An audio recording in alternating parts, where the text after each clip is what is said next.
And welcome back, everybody. Apologize for that delay, but we are back now with the action.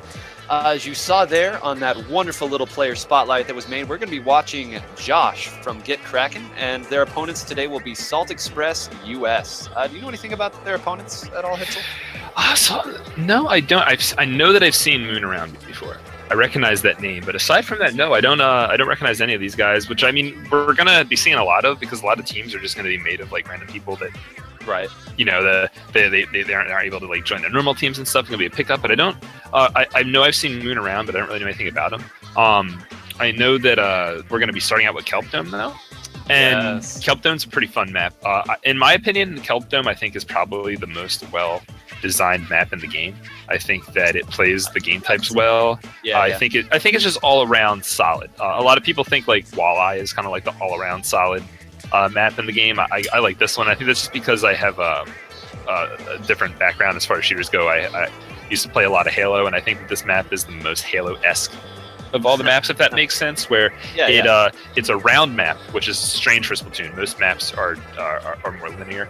It's a round map. It has a circular center area with a circular top mid structure, and aiming kind of at that top mid structure are all kinds of vertical control points that kind of aim down at the top mid, and then kinds of lower control movement paths that go in the top mid. So you kind of have if you played those kind of other traditional console shooters, this is kind of like a classic kind of map, you know what I mean, with that kind of circular control, high points to control, etc. And it plays out really nicely in Splatoon because of that circular area and the way the paths are and the way that you paint to move up and stuff like that. And in addition to that, the way that the map has these walls where support players can paint up over the walls safely for their teammates that are more into combat. It's just a really interesting map. It has a lot of cool ways, a lot of safe ways to take back control and stuff like that. And in this map and mode in particular, in Turf War, because the map is circular, it's very, very large. It used you were talking about this earlier. It used to have the most actual surface area for Turfable ink in the game. One of the download content maps has like two kind of like patches of Turfable ink to the side that kind of took that spot. Yeah. But the thing about this map that's pretty cool is, unlike the Pit, which is the map that now has the most surface area, all of the area that's turfable on Kelp Dome is important for combat. Right, it's relevant. Pit, right, yeah, exactly. In Pit, there's just these two big like areas that it's like, oh, you throw a sprinkler down there, it's kind of just like control points, you know what I mean? Right. Whereas like in Kelp Dome, it's like all combat, which is really, really cool. So expect to see a lot of mobility, expect to see a lot of weapons that are meant to paint really quickly. And expect to see them just kind of having to jump back and forth. Control here, control there, control here, control there. Kelp Dome is a very volatile map. And I definitely think that we're going to see a lot of this match come down to the last 30 seconds. Right. Josh rocking some really fresh gear here. I love those sunglasses. Go very well with the cherry kicks there at the bottom. This is a very typical quick respawn stealth jump build. We'll see if it's going to change up at all.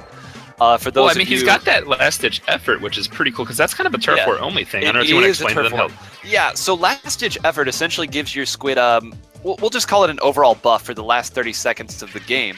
And in games where it can end very quickly with no regard to the time, it's kind of a hit-or-miss thing. You don't really know if you're going to get access to it. But with this, you always get access to it every game. Yeah, and it makes you respawn faster and paint better, which is obviously really good for this mode. But here we go. Just like this. You were talking earlier about how these side paths can come in, and right now we're just going to see Josh really going ham, just running right in, taking all of this turf as quickly as possible, throwing some bombs there. I don't see anybody else with him right now, so it looks like this is kind of a one-man job while his teammates try to go for the middle. Now he has some support that's showing up. Looks like they're actually going to push up on this guy. It's a dual squelcher, so he has a little bit more range than Josh. He has to be careful. Throw out those bombs, keep him contained. It appears that his team is doing well on the other side of the map because yellow squids are going down, and yellow players aren't coming from the left. So Josh is now just going to use his special to keep these guys contained, kind of feel them out for later in the match when they're going to have to get some actual combat to win the game. Yeah, and there's a lot to be said for just the power that suppression has in a mode like Turf War. Especially in a map like this is a great aid bubble coming in from Giftigoo. Just standing there and making your presence felt, just keep firing.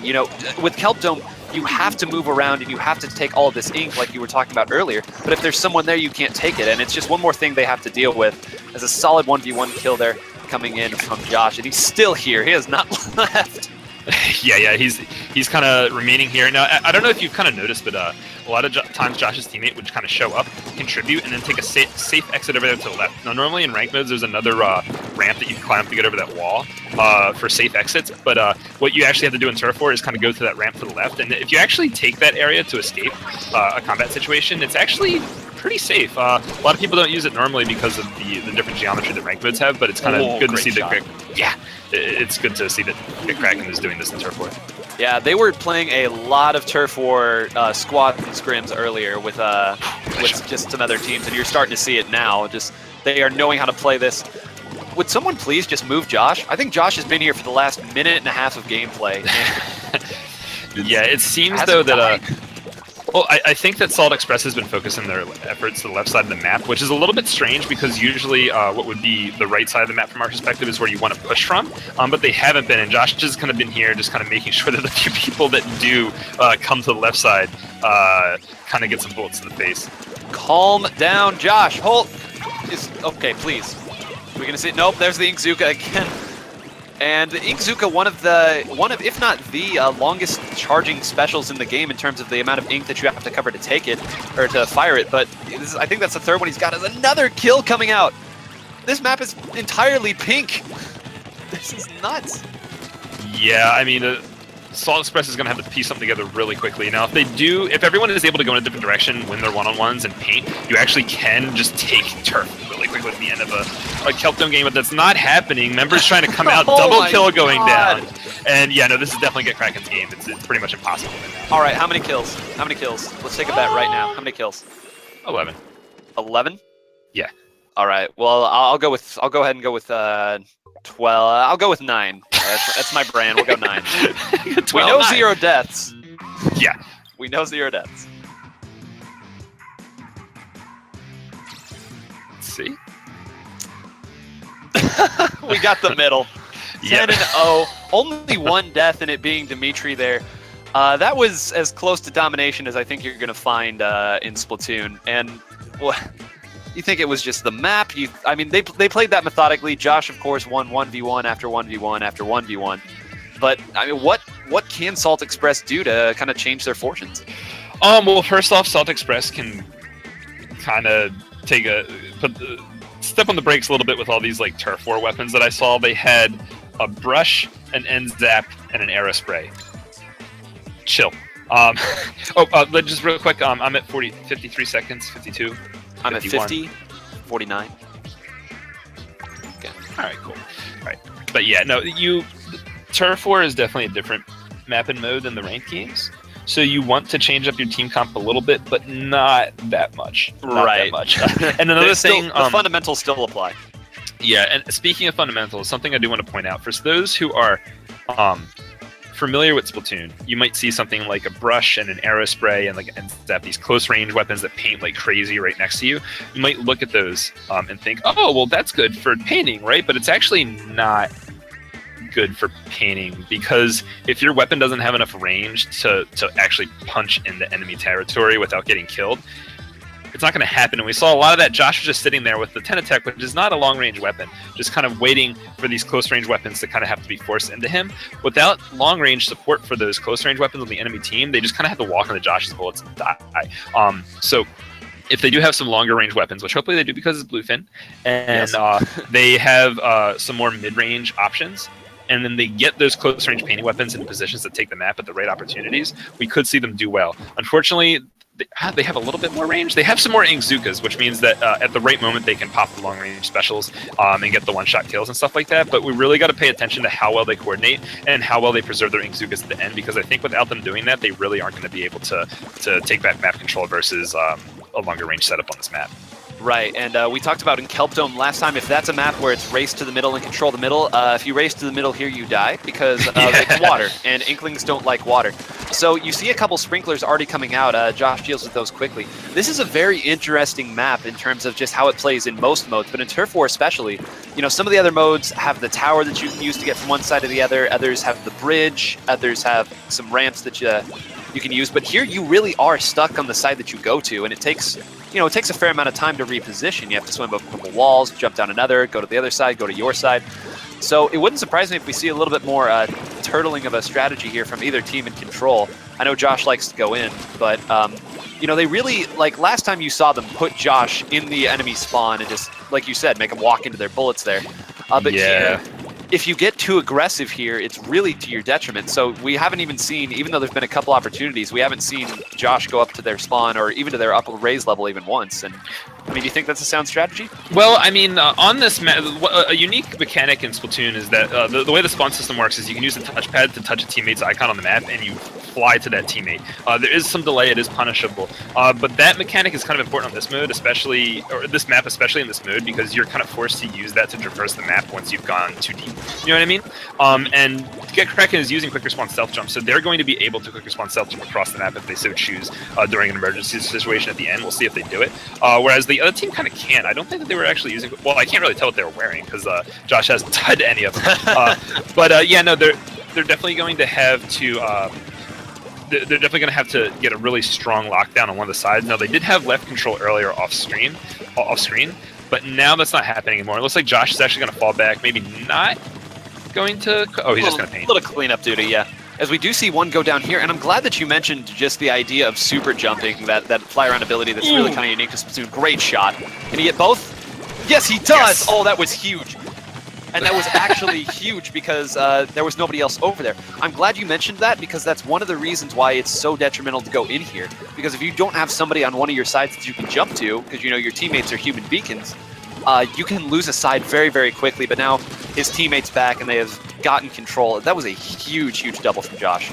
Yeah, and unfortunately, what I believe was not even invincibility super. The weapon that could paint and a weapon that could have Inkzuka died right before the last 30 seconds. So that what we talked about, the popping of Inkzukas and using it to dominate map control. Josh used his Inkzuka first and get Kraken's team, and Josh's team was able to push up instead of Salt Express. So unfortunately, Salt Express just had like a missed time attempt to take back the map. You saw that they went for some coordination there, but unfortunately that Carbon Roller kind of didn't really get to use his Inkzuka because he was a little bit over aggressive, which again, when we talk about team comp, he kind of has to be because they didn't have a long range teammate. I think that right. Yeah, I think Salt Express needs to kind of pump the gas a little bit on these close range painting weapons, and if they can at least use some Inkzukas or like a Splatling or a sniper or something, that's what they're going to need to do to be able to pull this match around. Yeah, honestly, even a custom range blaster or just a normal or just a rapid blaster, anything to just put a little bit more pressure on, because I mean, like you said, their top score there was a Wasabi, and that Wasabi being the same base gun as the Tensatech, but as you said earlier, that's not a long range weapon. Now that being said, the last 3 maps in the set, Flounder Heights is the next map, and this is actually a map where close-range weapons do really well, and long-range weapons don't. So they could, in theory, go with the same team comp. However, if Giftgoo actually goes Dynamo, I think that's like a really bad matchup for the weapons they've been using. But looks like it's possible. A 50-50 okay, there it is. Yeah, yeah, go with the Dynamo. I was gonna I'm gonna go slap Giftgoo if you. It didn't do it. But yeah, so we have Flounder, which is winnable if they play it right. The Dynamo is gonna make it really hard. They should probably use their own Dynamo. After that, this team comp they're using isn't gonna work anymore. They're gonna have to go long range weapons. Moray Towers is just notorious for being a super long range map. And in my opinion, you need quick response stealth jump to win on Turf War on this map, because it's all about Moray Towers is 2 very large towers that have sloping ramps that go down to like a kind of a center area. Getting quick response stealth jump people to just kind of keep respawning on those ramps going up towards the opponent's base is like the last second push on Turf War on that map.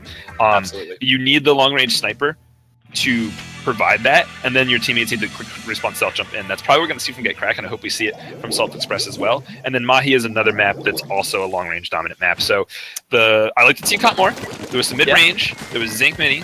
Okay, and there's some stuff that can deal with the Dynamo. So if they can deal with the Dynamo, if they can use the close range painting weapons to paint areas that the enemy can't shoot them from, while using like the invincibility and the mid range of that dual squelcher to actually get some dominance over that Dynamo, they have a chance. Let's see what happens. Yeah, and right now you're seeing something that you would absolutely never see in any other mode. Just meticulously painting your side. As we see a bomb rush coming in, that did confirm. I wasn't able to see what kind of splash-o-matic it was. That is going to be the... Nice shot. Yeah, that was a great shot. That is going to be the suction bomb rush splash-o-matic, so that's just the regular splash-o-matic, no splash-o-matic Neo. Yeah, We already I'm actually a see fan Josh of that coming up gun. here. Yeah, I am too. I think Suction Bomb Rush is very good, but I'm also a Berry main, so I'm biased. As we see, dual Ink Zuka's here. Okay, As we now we're in see- the street. Yep, he came right behind him. Awesome job there, just sneaking in. One thing that I'm loving from Josh, we've seen a couple times, is he just uses the natural discourse of the matches. I know we didn't see it a lot in the first game, but the natural discourse to find his way around, he's going to pick this one Double up. kill. Oh, what? Maybe. Okay, There he goes. okay. I want to keep us on the edge of our seats for a minute here. Oh yeah, you're saying something about natural discourse? Yeah, just so one of the things that's so fun about Splatoon, you've talked about it being a motion, like a movement-based shooter, which is one of the reasons I love. But as things are so hectic, you know, there's an Inkzuka coming here, there, you get away, but then you find out that, you know, the other person just kind of used that distraction to work their way behind you, just clean. And it's so easy. It's a Suction Bomb doing the dirty work there. But yeah, no, Josh just knows when to go in. He's flying around this map right now. Watch out for stealth jump, Josh. No? Guess not. Yeah, it's fine. Yeah, it doesn't look like stealth just coming. But yeah, no. You can definitely see, you know, like we said, Get Kraken, pretty high level team, pretty experienced, pretty good teamwork, and you see like their opponents. They're kind of like not necessarily running in one at a time, but they don't have that much purpose behind the actions they're performing together. Every single time Get Kraken has like popped a special, another special is going off at the same time. Every time someone is moved up, like Josh moved up here to the right, another teammate moved up in the bottom center there. You saw Josh, he pushed up into. So it's like all these things are kind of happening at once. It's like a 1, 2, 3 go thing, as opposed to the other team where they're just kind of maybe waiting for each other, but they're not really purposely coordinating their specials or coordinating pushes or anything like that. A hail of bullets finally takes him out there. All right. Yeah, Squicker Swan stealth jump. Oh, that's very well placed sprinkler there. But, you know, there's something to be said for just, you know, we talk about the things that Salt Express isn't doing. Let's be real, Get Kraken isn't letting them do anything here. Yeah, no, this is a complete map control, just really just confident, consistent domination, coordinated pushes, just complete denial of every push it out. And Right, look, here's last 30 the seconds, ramp you were talking, yeah. here it is. Just going, this is the victory lap, and very, very just methodical, surgical performance there by Josh and all of Get Kraken. You do see a little bit of green there on the left side, but that middle just so big, and Get Kraken had all of that. Very convincing victory. Good stuff. Yeah, just Get Kraken just showing that they're the more experienced team. Honestly, they just kind of outclass their opponents, which you know. Nothing against them. They actually were able to make it through the first round. And something that I really like about the way the brackets are set up in this tournament compared to last tournament that we had that involved this many players, it was a similar format.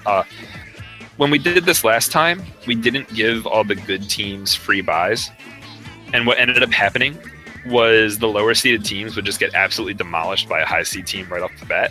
And I don't think that was like very fun. You know, that's not a very good way to get new players into our community and stuff like that. But however, this tournament, that didn't happen. The team that just lost to a high level team, yeah, they lost to a high level team and it looked kind of painful. But the match that they just played, they won. And hopefully that was a good match. So I'm really glad that these teams that are probably going to get knocked out now by the higher seeded teams, they had fun in the game before this. They felt confident and good that they won, and then into their next match they got beat by a high level team and not feeling bad about it. Hopefully they learned from it because they've gotten a tournament win now. You know what I mean? Like they've been indoctrinated. So it's really good to see these teams showing up. Yeah, and that first tournament win is so big. You know, you can look at any like really high level players in a lot of different sports, a lot of different games across the spectrum. Everyone says, you know, that first win, just getting that first one. And you know, but it is kind of like you're on the high, you just won, and then reality just kind of slaps you in the face. But yeah, like you said, I hope they had fun. I'm sure they learned from it. But I think everyone is going to enjoy this next team that we're going to be watching. We talked about it earlier. They are the #1 seed